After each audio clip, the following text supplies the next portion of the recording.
This is from my sub-series of interesting moments in job interview history in my life.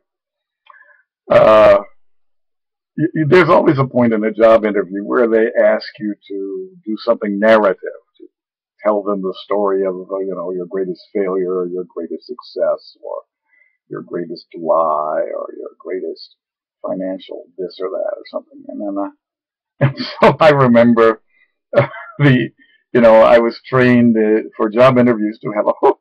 Every story should have an initial hook sentence. But I don't have to think of hooks because my life is filled with ridiculous hooks.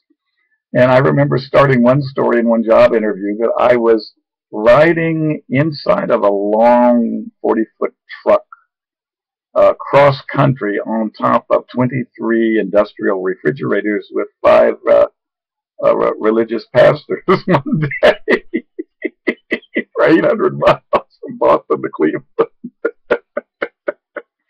No light, no seats, no blankets, just six pastors on top of 23 industrial refrigerators inside this truck. Just a normal incident in the middle of an otherwise boring job.